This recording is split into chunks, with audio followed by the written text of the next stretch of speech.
Today's video is about pacing, and this is really how you're going to be able to work on your running, both strength, endurance, and all that kind of stuff inside your house without having to leave your home. Not saying that you can just do this and then go run a marathon, but this is a way to work on your running without having to add extra miles or anything like that. So today is about pacing.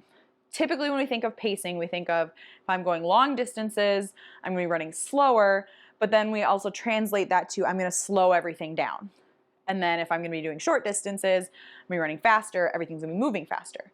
In reality, we want to keep all of our limbs moving at a very similar tempo or pace or beats per minute.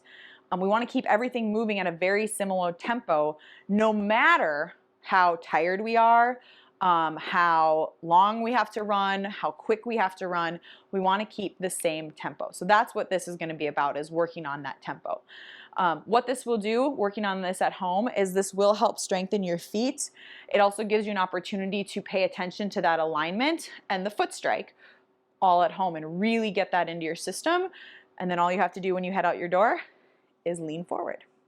165 beats per minute is really what we're aiming for. It could be a little bit more, could be a little bit less. It kind of just depends on, there's gonna be a little bit of individual variation, but in general, you wanna just ingrain this nice, pretty quick tempo into your body, and you're gonna use that same tempo, like I said, no matter how tired you are, no matter how long you're running or how short you're running.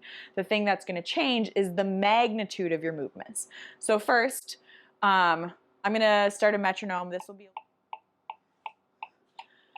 So this is 165 beats per minute. I linked to the same metronome in the email. And so this is how fast you want your feet and your body to be moving. So, right?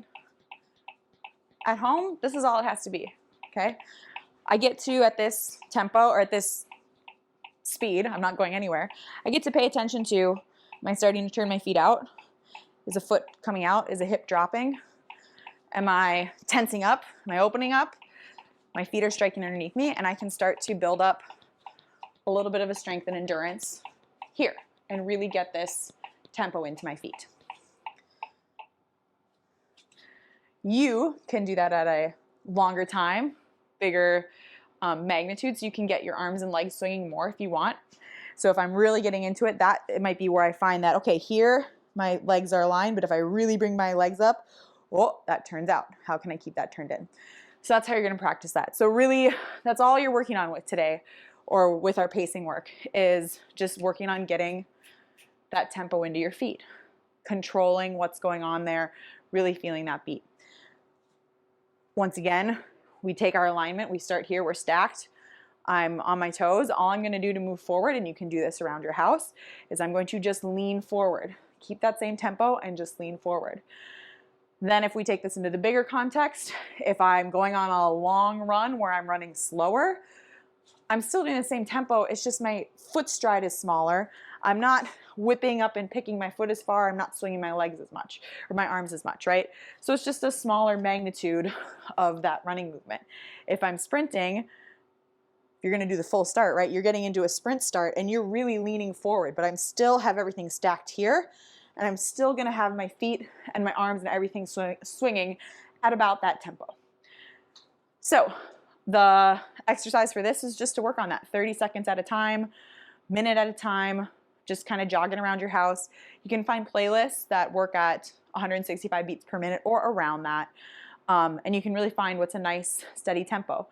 Now, granted, I'm currently pregnant, but even with that little bit of work, I can feel that my feet were starting to work, my calves, a little bit of the glutes in the back of my leg, and just trying to keep that nice light feeling, right? So if I'm doing this, even if everything is staying aligned and I just start to feel heavier, that's when I want to stop, right? I would say that good running form includes that feeling of lightness and springiness. As soon as you start to lose that lightness and springiness, something is fatiguing and you need to rest. So that is how you're going to work on your running without ever leaving your house.